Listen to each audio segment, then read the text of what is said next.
J'espère qu'il y ait... Qui est-ce qui parle là? C'est l'enregistrement qui est relancé. Donc, merci à vous d'être là. J'espère que d'autres vont nous rejoindre. Et merci surtout d'avoir accepté de faire cette vidéo qui nous a permis de faire votre connaissance et puis de plonger un petit peu dans les arcanes de Carnot. Je pense qu'il n'est pas nécessaire que vous fassiez une présentation complète de Carnot, étant donné que la vidéo permet quand même de bien savoir ce que vous faites. Je ne sais plus si dans la vidéo, on précise le nombre de personnes que vous êtes chez Carnot, il me semble. Vous êtes une quarantaine, c'est ça? Alors, on est plutôt proche de 70 salariés en tout, là. Ah, ben ça a grossi alors. Bon, peut-être pas en 2 mois, mais on a grossi significativement depuis 2020, date à laquelle on a fait notre dernière levée de fonds, qui nous a permis de pas mal recruter sur des volets techniques et puis plus support. Donc, c'est une entreprise de 70 personnes qui a à sa tête Paul Benoît et Miroslav Ziezeni, qui sont les 2 cofondateurs. Donc, 12 ans plus tard, on est toujours dirigé par les mêmes personnes. Ben, c'est bien. Ben, c'est l'avantage des startups qui sont fondées par des jeunes, c'est que ils ne sont pas obligés de passer la main trop vite. Mais 10 ans plus tard, ils le sont un peu moins jeunes. Hein. Ah, ils le sont un peu moins, on est tous un peu moins. Mais ils sont encore beaucoup plus jeunes que beaucoup d'entre nous au mouvement européen. Bon, eh bien, écoutez, on va peut-être lancer la vidéo tout de suite, puisque je vois pas d'autres nouveaux venus. Et puis, on pourra revenir après, faire des compléments d'informations et puis voir un petit peu comment vous voyez l'avenir. Alors,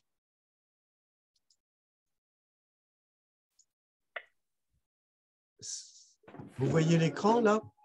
C'est bon? Oui.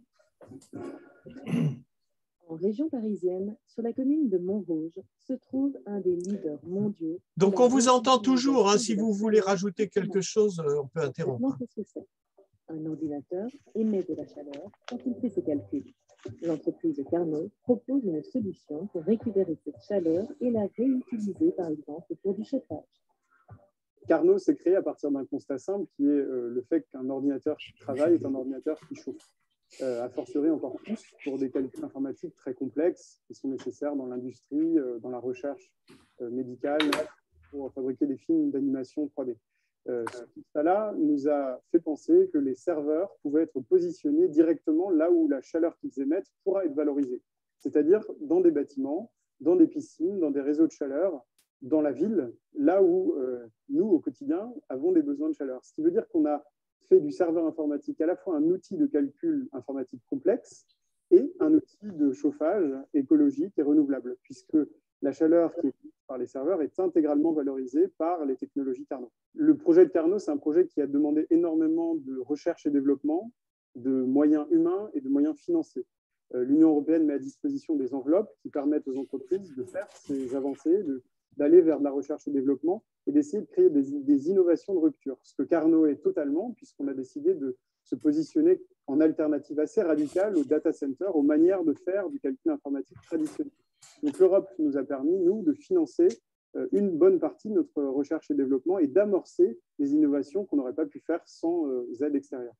L'été est un sujet qu'on a pris en compte 100% de diversité. Puisqu'on a des besoins en chaleur qui peuvent être un petit peu moins forts. Ce qui veut dire qu'on voit uniquement quand il y a des besoins de chaleur. Si vous avez un radiateur ou une chaudière et que vous ne voulez pas de chaleur à un moment de l'année, vous ne recevrez pas de tâches de calcul. Et l'autre approche, c'est qu'on a développé cette chaudière numérique qui a le mérite de ne pas subir les variations journalières et saisonnières. On les installe en ayant un besoin en eau chaude qui soit très régulier, très constant, et qui nous permettent donc d'envoyer du calcul informatique de manière tout aussi constante. On recycle un déchet immatériel qui est la chaleur. Il faut le faire reconnaître parce qu'en fait, c'est ce qu'on appelle des énergies de récupération. On parle beaucoup des énergies renouvelables, l'ENR.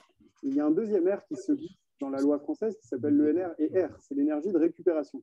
Et Carnot s'est construit sur ce modèle d'énergie de récupération. Ce qu'on dit, nous, c'est pour réussir la transition énergétique, il faut certes mieux produire, mais il faut aussi réutiliser, ce qui est disponible sur place. Et la chaleur fatale, la chaleur perdue, est disponible partout. Des ordinateurs, on en a partout. Des besoins en numérique, on en a de manière exponentielle pour Internet, pour des calculs, pour la recherche, pour fabriquer le dernier film des Mignons auquel on a pas mal contribué. Tout ça, ça demande des ressources informatiques colossales. Et chaque ordinateur, chaque minute d'ordinateur est de la chaleur dégagée. Et notre approche à nous, c'est de penser que toute cette chaleur doit être récupérée et doit être valorisée. Donc on parle d'économie circulaire numérique, on parle de recyclage de chaleur, on parle d'énergie de récupération chez Carnot. On a un peu plus de 2500 radiateurs numériques d'installés, principalement en France et un petit peu dans le nord de l'Europe. Et on a plus de 100 chaudières qui sont installées ici et en Finlande, dans des usages qui sont très, très variés. On équipe parfois des bureaux, parfois des logements sociaux, parfois des bâtiments publics, des réseaux de chaleur. Et on arrive de plus en plus vers des nouveaux secteurs qui ont des besoins en chaleur renouvelable, qui sont très demandeurs de technologies comme les nôtres, qui tout simplement leur permettent de bénéficier d'une chaleur disponible de manière permanente toute l'année, sans intermittence, avec des reconnaissances environnementales d'un point de vue réglementaire. Et donc là, on arrive petit à petit vers des industries qui ont besoin de chaleur pour sécher, pour brasser peut-être. Et puis aussi dans l'industrie agroalimentaire et l'agriculture, les serres doivent être alimentées, de l'eau chaude est nécessaire pour certaines activités d'élevage. Et donc petit à petit, on diversifie aussi les secteurs dans lesquels on propose nos technologies. L'Europe a lancé des grands projets avec le Green Deal, avec l'Energy Efficiency Directive, des groupes de travail sur la consommation énergétique des data centers. Et Carnot prouve que l'on peut faire la même activité qu'un data center, mais avec une approche alternative différente grâce à l'innovation.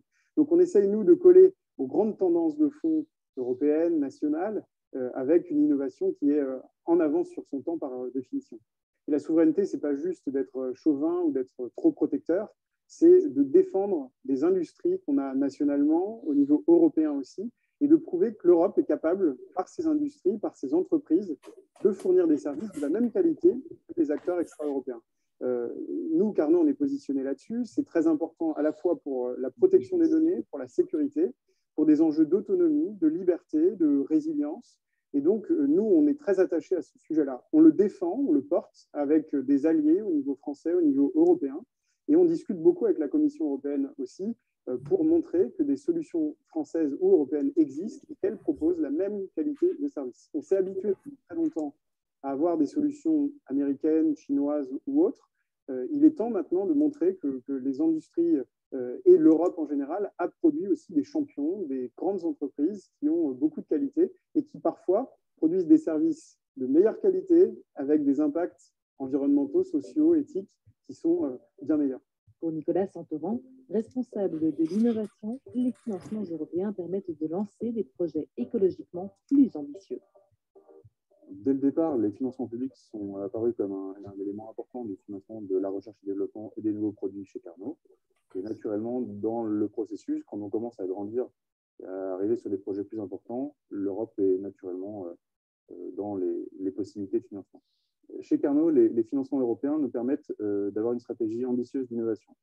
Certains sujets sont très intéressants, mais nécessitent un certain investissement que nous n'aurions pas forcément choisi de faire à tel ou tel moment dans la vie de l'entreprise.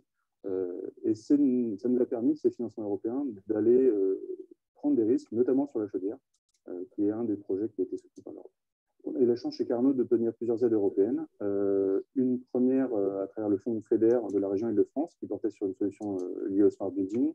Un autre projet collaboratif de recherche au niveau européen dans le dispositif Horizon 2020, qui nous a permis de travailler sur la partie smart grid de l'informatique.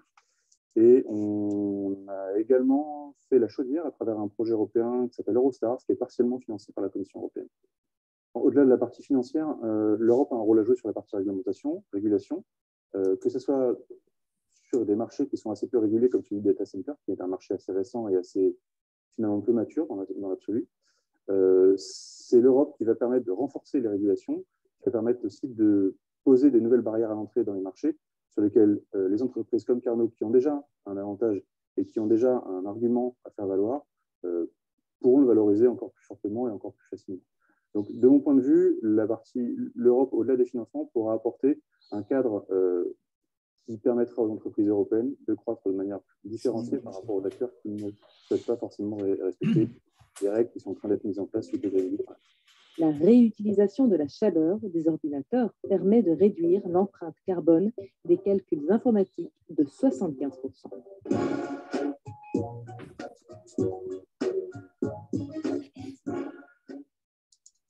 C'est chouette, hein. Vous avez eu une aussi mauvaise visualisation que moi? Oui, mais c'est pas. Enfin, oui. On sait que la vidéo est de bien meilleure qualité en soi, mais on entendait bien le son. C'était Donc, tout pixelisé, je ne sais pas, ça vient probablement de mon ordinateur qui… Non, moi aussi, c'était pas très bien, hein. C'était tout flou par moment. bah, c'est difficile de passer des vidéos par Zoom, hein. C'était pixelisé. Bon, j'espère C'est ça. que… Franchement, c'était pas grave. Enfin, moi, je pense que c'est le discours qui va avec qui est aussi très important. Oui.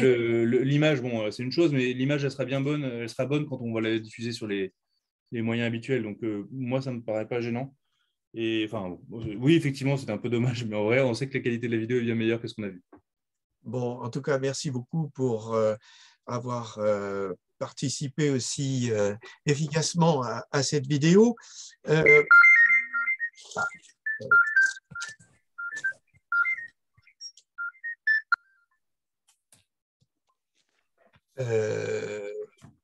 Je redémarre ma vidéo, voilà. Donc, moi, j'avais quelques questions à poser. Depuis qu'on a réalisé cette vidéo avant l'été, est-ce qu'il y a des nouveautés qui sont apparues chez Carnot sur le plan du matériel ou de la stratégie de développement? Alors, des nouveautés, on n'en a pas non plus tous les mois, même si on ne manque pas d'idées chez Carnot. Les nouveautés, elles sont peut-être du point de vue commercial, puisque on a eu quelques rendez-vous importants, notamment du côté chaleur, où on a eu des avancées importantes avec certains gaziers, certains opérateurs du gaz en France qui ont cherché à nouer des partenariats avec des solutions alternatives au gaz. Alors, ça peut paraître paradoxal, mais pour ceux qui veulent continuer à opérer leur activité, évidemment, il faut aussi trouver ce qu'on appelle des hybridations avec des technologies nouvelles, plus vertueuses environnementalement. Ça a été une des signatures importantes qu'on a eues, une convention récemment qu'on peut citer avec GRDF sur donc la construction de solutions hybrides. On a avancé dans nos discussions avec les réseaux de chaleur, qu'on mentionne d'ailleurs dans la vidéo, qui sont des projets de taille un peu plus industrielle, à la différence de ce qu'on avait fait jusqu'ici, où on était installé plutôt dans des bâtiments de logement, des bâtiments publics, mais de plus petite taille. Donc là, on opère un virage vraiment industriel qui passe par le déploiement de cette chaudière numérique dont Nicolas parlait et dont Nicolas soulignait le soutien de l'Europe, cette chaudière numérique qui devient la pierre angulaire de la stratégie de Carnot, tant du côté chaleur, donc ce que j'expliquais sur des nouveaux projets de taille plus industrielle, que sur le volet calcul. Je rappelle pour ceux qui ont manqué peut-être l'explication de départ, qu'on joue sur deux tableaux. D'un côté, on vend de la puissance de calcul informatique haute performance et de l'autre, de la chaleur renouvelable.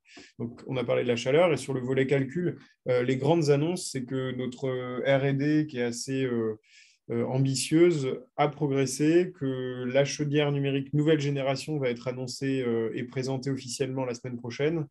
Donc, on a vu quelques images dans le reportage. Il y en avait quelques-unes en test de nouvelle génération. On la lance, on la présente officiellement à la presse mardi prochain, mardi 18 octobre. Et Nicolas, je ne sais pas si tu avais des éléments à rajouter sur les dernières actualités. Non, pas de précision particulière. On continue à chercher des financements, notamment européens, mais en l'occurrence, il n'y a pas de nouveauté primordiale. J'espère que cette vidéo va vous aider à les trouver. Voilà. Est-ce que dans la répartition des gammes chez Carnot, les chaudières sont amenées à prendre de plus en plus d'importance, j'imagine, parce que ça peut fonctionner plus régulièrement toute l'année par rapport à des radiateurs qui sont chez des particuliers qui, l'été, ne peuvent pas fonctionner comme climatiseurs. Donc, je suppose que ça vous permet d'offrir une puissance de calcul à peu près constante selon les saisons à vos utilisateurs. Alors oui, effectivement, ce qu'on nous a posé, une des questions qu'on a le plus auxquelles on a le plus répondu au début de la jeune histoire de Carnot, c'est comment vous faites en été. Clairement, c'était une question légitime à laquelle, même si on avait des alternatives et si on avait des moyens de limiter cette saisonnalité, on était quand même soumis à la saisonnalité des radiateurs. Mais au-delà de ça, en fait, la chaudière, elle a beaucoup plus d'avantages que juste la saisonnalité. En fait, on fait des clusters de calcul plus denses et en fait, ça permet de faire des calculs différents. En fait, on ne se rend pas bien compte, mais le cloud, enfin le data center en tant que tel, c'est très complexe et en l'occurrence, en fonction des architectures qu'on choisit, on ne peut pas faire les mêmes calculs, on ne peut pas faire les mêmes applications de services cloud. Donc, en l'occurrence, l'avantage de la chaudière, il est la saisonnalité qui est presque nulle, quasiment, et le fait de pouvoir faire plus de services et d'être plus proche d'un cloud provider classique. Très bien. Alors, je crois que vous avez actuellement, vous avez prospecté le marché finlandais, vous avez quelques projets en Finlande. Est-ce qu'il y a d'autres projets équivalents dans d'autres pays de l'Union européenne? Alors, pour être honnête avec vous, on n'a pas développé d'équipe commerciale très étoffée pour aller chasser l'Europe, même si ça fait partie de la stratégie et du virage industriel dont on a parlé. Et la chaudière numérique est, on pense, le produit idoine pour aller conquérir de nouveaux marchés. Le radiateur électrique, qui était le produit historique de Carnot, radiateur numérique, c'est assez franco-français de chauffer des bâtiments avec des radiateurs électriques. La chaudière numérique, à l'heure en plus où on a une crise, c'est peut-être une des questions que vous aviez pour la suite, mais une crise énergétique importante, un produit qui valorise une chaleur perdue, qui valorise une énergie de récupération, c'est très attendu en France et puis notamment ailleurs. Alors la Finlande, c'est le pays le plus porteur aujourd'hui parce qu'on a trouvé des partenaires locaux qui sont aussi intéressés que nous dans le développement de nos produits. On a installé très récemment, on a étendu les installations qu'on avait sur place. On s'est installé notamment dans une piscine, on a doublé le nombre de chaudières dans un réseau de chaleur. On s'est installé dans des bureaux d'un studio qui produit ses propres films sur ses propres chaudières. Donc, il y avait un côté assez intéressant où la boucle était bouclée. Et puis, les projets suivants, il y en a pas mal dans le nord de l'Europe. Alors, en Suède, même si on n'a rien à annoncer encore. Aux Pays-Bas, en revanche, on a un début de partenariat avec un énergéticien qui s'appelle Naturlicht, qui est très concentré sur la décarbonation de sa chaleur pour ses réseaux de chaleur. Et je tiens à dire que ces pays-là ont fait peut-être un pas de plus dans la transition énergétique par rapport à la France, notamment vis-à-vis du gaz et vis-à-vis de ce qu'on appelle en France la biomasse, puisque la biomasse n'est plus la vraie solution pour eux là-bas. Donc, quand il s'agit d'en trouver d'autres, eh bien, on apparaît comme une des plus avancées et des plus concluantes. Très bien. Comment voyez-vous les choses? Est-ce que le renchérissement du coût de l'énergie vous facilite les choses? C'est une nouvelle opportunité ou au contraire c'est un handicap? Je vais commencer, mais peut-être que Quentin complétera. C'est les deux en fait. C'est à la fois une complexité et à la fois une opportunité. Le fait est qu'il va y avoir des coupures d'électricité et ça, pour le coup, ça nous complique la vie. Mais en l'occurrence, en parallèle, on se rend compte que l'énergie chère va favoriser les solutions qui mutualisent l'usage de l'énergie. Et donc, nous, évidemment, on va se positionner sur ce créneau-là. Et en fait, on vend et on valorise deux fois l'énergie. C'est-à-dire qu'on la vend sous forme de services informatiques qui utilisent de l'énergie, évidemment. Donc sur lesquels on a effectivement un service commercial, et de l'autre côté, on va vendre la chaleur qui va être la résultante, le déchet d'un point de vue informatique, mais le produit du côté du bâtiment. Donc on va valoriser deux fois, aussi d'un point de vue purement environnemental, mais d'un point de vue économique également. Donc pour le coup, c'est une opportunité, mais ça nous impose de nous considérer sur le futur, sur le long terme, en tant que consommateur d'électricité. Et ça, c'est évidemment une complexité, puisqu'il faut se projeter avec les énergéticiens sur les power purchase agreements et ce genre de choses, qui permet aussi de sécuriser une empreinte environnementale du mix énergétique qu'on va utiliser. Donc oui, c'est plusieurs choses à la fois. C'est une dimension importante, évidemment, à la fois dans notre activité et dans l'opportunité de marché qui se présente. Et j'ajouterais que sur la les atouts, les inconvénients, on ne fait pas partie des plus grands perdants. Néanmoins, on a quand même des coûts de production qui, nous aussi, augmentent relativement fort. Parce que pour fabriquer une chaudière numérique, vous avez de la tôle, vous avez des processeurs informatiques, vous avez de l'électronique qui ne viennent pas… Des composants dans les prix augmentent. Dont les prix augmentent quand ils ne disparaissent pas. Donc, on a des difficultés aussi d'approvisionnement, comme toutes les entreprises en ce moment. Ça, ce sont les conséquences et du Covid et de la crise énergétique. Et dans les atouts, moi, j'ajouterais, mais c'est vraiment en complément de ce qu'a dit Nicolas, c'est que des énergies renouvelables, c'est pertinent, c'est ce vers quoi l'Europe va. Néanmoins, ça ne se déploie pas rapidement en un instant, et on sait très bien que même si on allait très très vite, on ne couvrirait pas tous les besoins. Ce qu'on dit nous, c'est donc, comme dit Nicolas, on mutualise, et puis j'ajouterais que les énergies de récupération sont l'autre versant des énergies renouvelables. En fait, vous pouvez produire toujours plus d'électricité si vous continuez à en consommer toujours autant. Vous allez courir après la transition énergétique. Donc nous, on essaye de penser la consommation de l'énergie de manière un peu plus intelligente et puis en valorisant ce qui est déjà disponible. C'est ce que j'explique dans la vidéo en disant que la chaleur fatale, c'est quelque chose qui est inhérent à une activité. Ce qui veut dire qu'on n'a pas à créer quelque chose pour aller la chercher. Nous, on est déjà disponible, la chaleur existe déjà. Il s'agit simplement de la valoriser. Et à ça, on peut ajouter aussi le fait que la chaleur fatale informatique n'a pas d'intermittence, ou très très peu. C'est-à-dire qu'on a une production continue de chaleur. Vous posiez votre question précédente sur le fait que la chaudière puisse couvrir des besoins beaucoup plus stables. Ça, c'est aussi l'intérêt pour nos clients, c'est de ne pas avoir à attendre que le jour revienne ou que le vent se lève. Nous, on a une chaleur qui est permanente. Ça ne nous empêchera pas d'utiliser de l'énergie renouvelable pour nos produits, mais en l'occurrence, pour l'instant, on s'est surtout focalisé sur l'utilisation de l'énergie et pas encore sur la consommation à la source de renouvelables. Et j'ajouterai une dernière chose sur la partie énergétique. Le fait que l'eau chaude remplace très souvent, pour la majorité des cas, du gaz, ça reste quand même un argument assez significatif dans la situation. Typiquement pour les piscines, quand on voit qu'elles chauffent au gaz, elles pourraient tout à fait utiliser notre solution. Et en l'occurrence, on a commencé à discuter avec tous ces gens-là, Evermarine entre autres, sur l'utilisation de nos produits, ce qui serait tout à fait adapté et tout à fait pertinent. Alors, vous vendez des calories, mais vous vendez surtout de la puissance de calcul. En fait, c'est par les ventes de puissance de calcul que vous générez du chiffre d'affaires.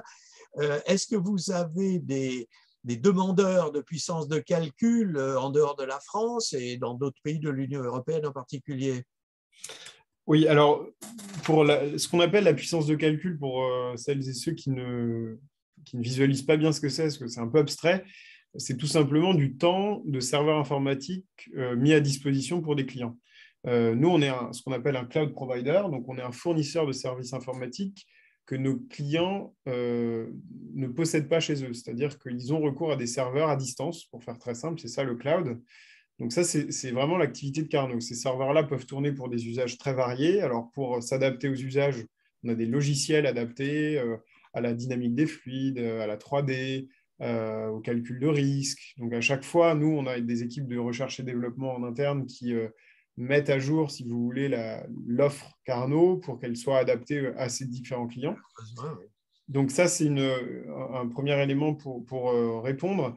Et ce qu'on observe sur le marché du calcul, ce qui est vrai au niveau français comme au niveau européen, c'est qu'il y a à la fois de nouveaux secteurs qui sont demandeurs de calcul et en parallèle, on a une demande qui est de plus en plus grosse au sein de chacun des secteurs. Alors, si j'illustre la première idée, vous avez par exemple de l'intelligence artificielle et du machine learning qui sont intégrés à peu près toutes les solutions un brin technologiques qui sont développées aujourd'hui. Tout le monde en parle, tout le monde a des réseaux de neurones, de l'apprentissage autonome, etc., etc. Tout ça, ça recourt à de la puissance de calcul informatique que Carnot peut tout à fait opérer. Pour vous donner un autre exemple, on a des secteurs qui jusqu'ici ne consommaient pas de calcul, notamment je pense à la finance qu'on a consommé sur d'autres volets, mais là qui doit intensifier ses analyses de risque pour éviter des kerviels bis. Donc ça, ce sont des nouveaux besoins ou des besoins qui viennent s'ajouter. Et puis l'autre volet de ma réponse, c'était l'intensification et le volume de calcul qui grossit, parce que là, je vais prendre des exemples pour être très concret aussi. Dans la 3D, par exemple, vous avez des films en 3D qui, jadis, consommaient 10 millions d'heures de calcul. Aujourd'hui, puisqu'on est allé vers des définitions, des images de plus en plus fines, avec des écrans de meilleure qualité, eh bien, on est obligé de produire des images qui vont pouvoir remplir ces écrans en très, très, très haute définition, en 4K, en 8K, peut-être demain en 16K. Et donc, tout ça, ce n'est pas anodin. Ça consomme de plus en plus de calcul informatique. Pareil pour la dynamique des fluides. Vous avez un besoin de plus en plus important pour préciser les calculs d'aérodynamie, par exemple. Pourquoi? Parce qu'on veut qu'un avion du futur consomme moins d'énergie et donc on ait profilé au mieux son aile. Donc tout ça, ça passe par du calcul informatique haute performance. Et ce sont des clients avec lesquels on travaille chaque jour et dont on essaye de comprendre vraiment les besoins les plus précis. Pour essayer d'être plus précis sur la réponse, sur la partie animation 3D et tout ce qui est entertainment, on a des clients en France, bien sûr, mais dans toute l'Europe. Et sur la partie bancaire, qui est l'autre gros segment sur lequel on travaille, on est sur les 4 plus grosses banques françaises et en l'occurrence, on commence à avoir des démarches auprès d'autres banques européennes qui se précisent progressivement, mais sûrement.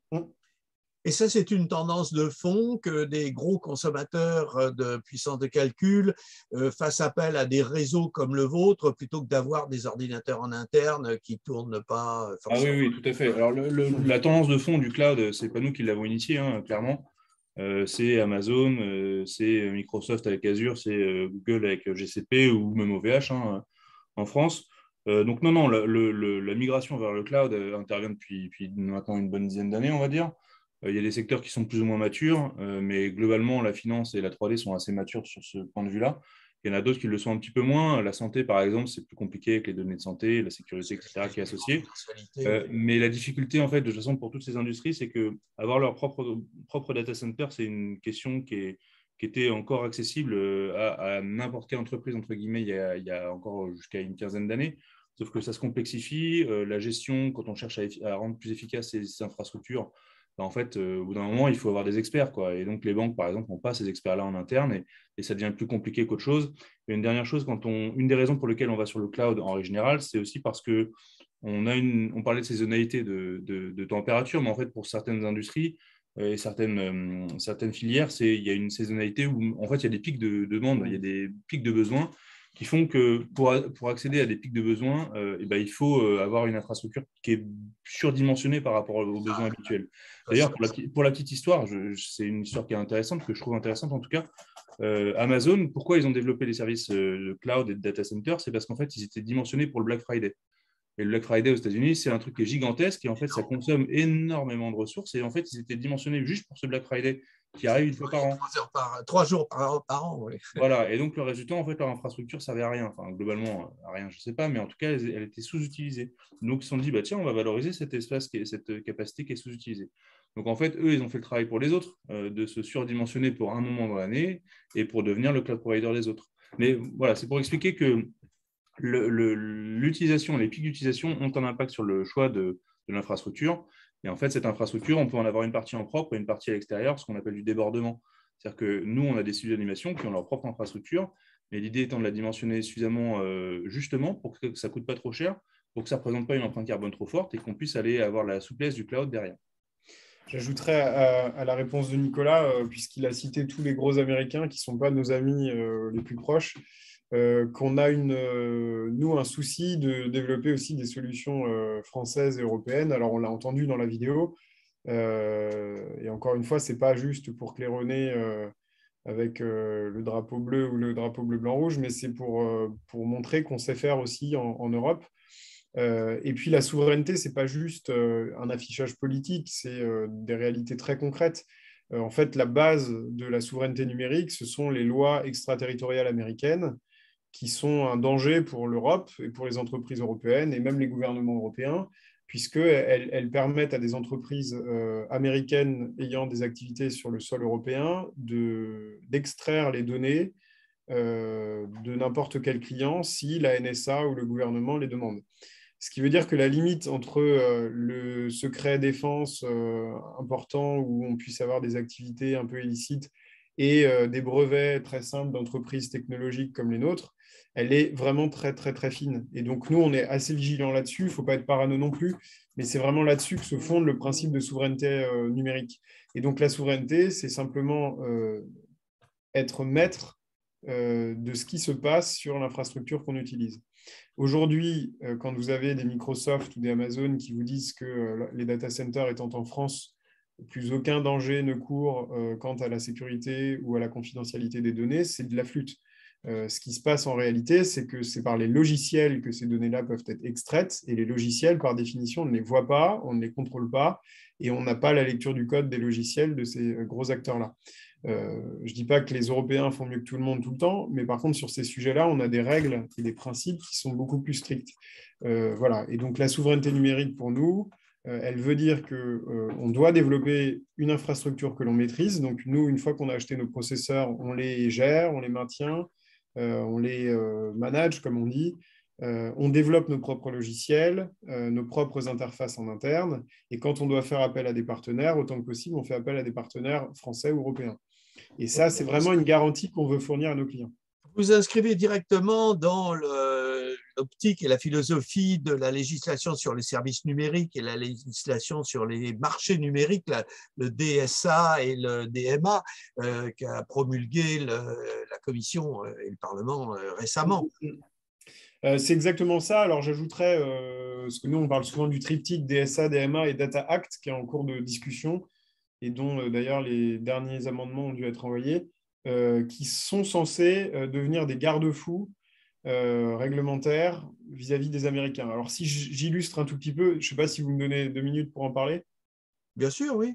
Alors, la logique jusqu'ici était la suivante. On attend l'infraction pour pénaliser.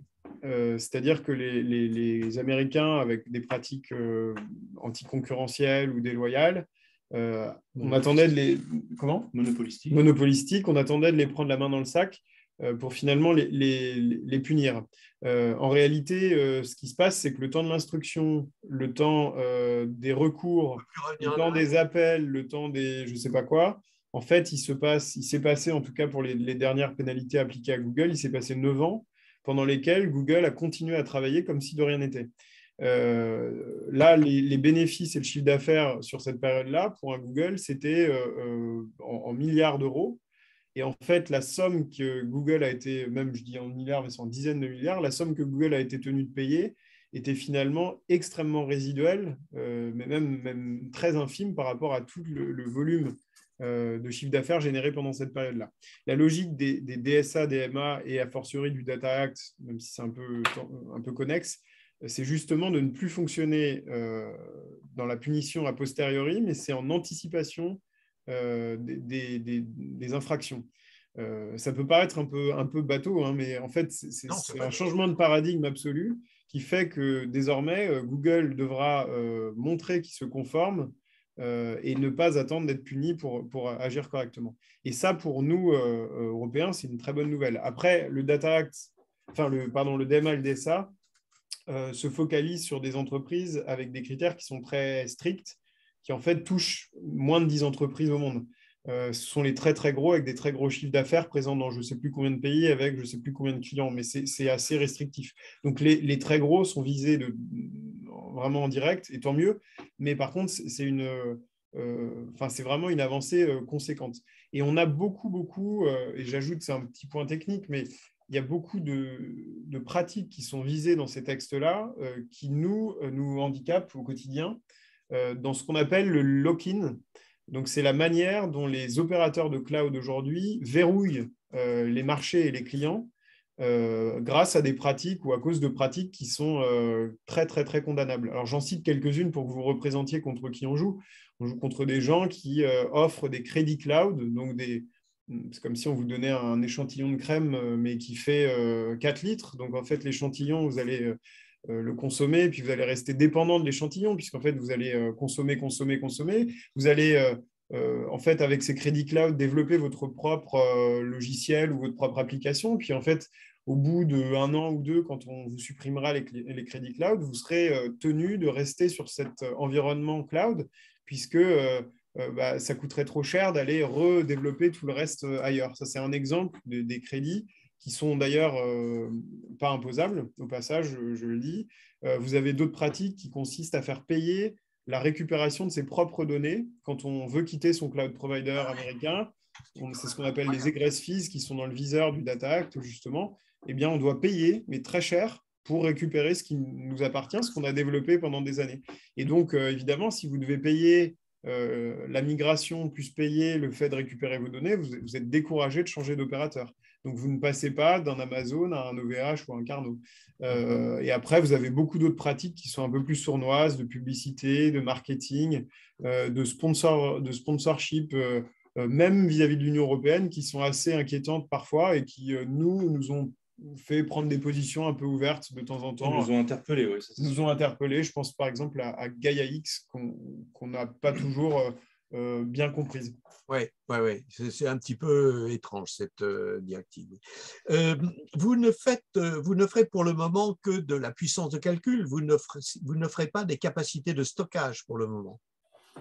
Alors non, on offre du stockage parce qu'en fait, dès qu'on fait des calculs, il y a besoin de stockage. Sauf que ce n'est pas du stockage qui a vocation à être… Oui, mais enfin, ce n'est pas des grandes bases de données. Vous n'hébergez pas des grandes bases de données. Ce n'est pas des stockages qui ont vocation à être long terme et qui ont vocation à… Comment dire, on n'est pas un Dropbox, on n'est pas un Drive quelconque. Pour une raison assez simple, en fait, initialement, c'est parce que ça ne chauffe pas beaucoup. En fait, le stockage de l'information ne chauffe pas autant que le traitement de l'information. Donc, pour le coup, nous, ça n'a jamais été une vocation première d'aller travailler sur le stockage. Néanmoins, maintenant, on va aller sur des infrastructures plus importantes, donc on va forcément travailler un peu plus sur le stockage. Et a fortiori, il s'avère qu'il y a des nouvelles technologies de stockage qui sont plus gourmandes, En fait, qui, lors d'utilisation intensive, émettent plus de chaleur et émettent plus de chaleur. Du coup, on regarde ces technologies-là avec intérêt, mais pour le moment, ce n'est effectivement pas un service qu'on offre de manière naturelle.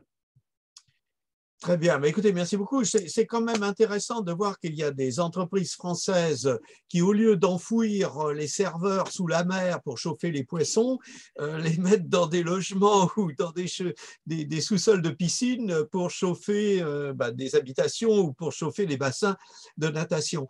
Est-ce que vous utilisez beaucoup d'intelligence artificielle dans vos logiciels, dans vos systèmes? Alors, non. Pour l'instant, non, voilà, tout simplement. Alors, il y a toujours des petits trucs qui ressemblent un peu à l'intelligence artificielle. Nous, on ne fait pas partie de ceux qui utilisent ce mot à tort et à travers, enfin, cet acronyme à tort et à travers, parce que voilà, c'est pas pertinent pour toutes les applications. Donc oui, il y a des sujets sur lesquels on pourrait utiliser l'intelligence artificielle. Pour l'instant, ce n'est pas le cas. On a d'autres sujets sur lesquels se concentrer et malheureusement, notre bande passante, n'est-ce pas, parce que c'est ce genre de terminologie qu'on utilise dans l'informatique. Non, on n'a pas assez de monde pour adresser tous les sujets et donc pour l'instant, on n'adresse pas ce sujet-là. Néanmoins, sur notre plateforme, on peut proposer des services d'intelligence artificielle à destination de nos clients qui sont plus éco-responsables. Ça me permet de relever une incohérence. Non, on dit souvent que le numérique aide à la transition écologique en consommant moins d'énergie et l'IA, ça fait partie de ces sujets-là. Nous, on pense qu'il ne faudrait pas oublier de rappeler que l'IA consomme de l'énergie et que cette énergie, ce serait bien de pouvoir l'utiliser de manière intelligente. Donc, on oublie un peu souvent que l'énergie grise qui est derrière la transition écologique sur certains sujets, comme l'IA, il faudrait la considérer si on cherche à valoriser les bienfaits du numérique. Donc voilà, nous, on n'est pas des décroissants du numérique, il ne faut pas exagérer. En revanche, utiliser le numérique à bon escient, ça nous paraît être un critère essentiel. Puis on a toujours eu le souci d'avoir une approche assez éthique, c'est-à-dire que, alors on fait des calculs pour des banques qui ne sont pas des parangons absolus de vertu, mais pour autant, on a, nous, une logique qui n'est pas de rechercher la puissance pour la puissance, mais de proposer des services équivalents qui seraient faits d'une manière moins vertueuse ailleurs, mais d'essayer de les bonifier, en tout cas d'un point de vue énergétique, et puis même un peu plus que ça, d'un point de vue carbone, où on essaye, on mesure l'empreinte carbone de nos clients et on la leur propose, ce qui permet déjà d'avoir une connaissance et une mesure de l'empreinte carbone, ce qui n'est pas toujours possible à un niveau assez fin. Et donc, cette mesure, c'est souvent le préalable à la réduction.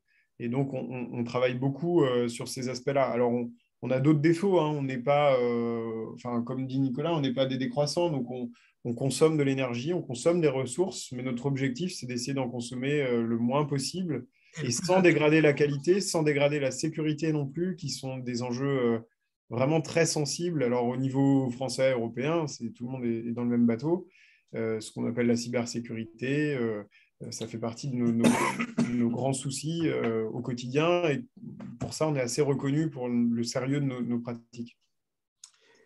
Bon, et on va peut-être laisser la parole aux autres personnes membres du Mouvement européen des Hauts-de-Seine qui nous ont rejoints. La Marie-Laure, Sylvie, Samia, Tristan, vous avez des questions à poser? Bonjour, moi je n'ai pas de questions, mais je voulais vous remercier parce que je ne connaissais pas votre entreprise avant aujourd'hui. Et pourtant, c'est mon domaine d'activité, vu que je viens de Thalès à la base.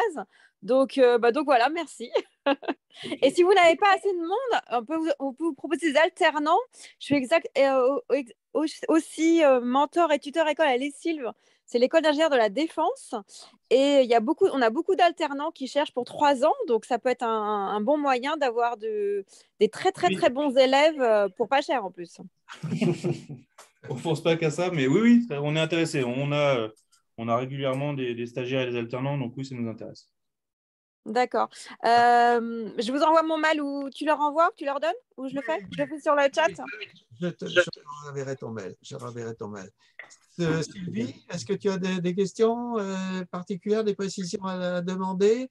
Écoute, Claude, je crois que tu as posé toutes les questions qui me venaient aussi à l'esprit. Et voilà, je suis assez admirative de tous ces projets développés par cette société. Et je trouve qu'ils sont parfaitement dans l'air du temps et dans la recherche d'alternatives au chauffage uniquement par les fossiles, même s'ils utilisent de l'électricité, j'ai bien compris. Donc, non, je pense qu'ils ont un bel avenir devant eux, ça, j'en suis convaincue. Voilà. C'est un bel exemple de financement européen intelligent pour des projets qui apportent quelque chose non seulement à la souveraineté numérique européenne, mais aussi à la protection du climat, au développement durable et tout ce qui est finalement intelligent. Tristan Boursicot, vous venez du mouvement européen Alsace. Est-ce que vous avez des questions ou des remarques?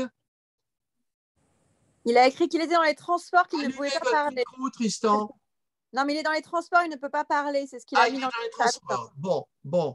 Il n'a pas de remarques, il dit de son côté. Pas de remarques de mon côté. Bon. Samia Angelvin, est-ce que vous avez des remarques particulières à faire? Allumez votre micro. Voilà. Je suis contente déjà de prendre conscience de la difficulté des entreprises européennes face à cette puissance de GAFA et je suis en même temps admiratrice du fait que on y pense sur notre souveraineté numérique.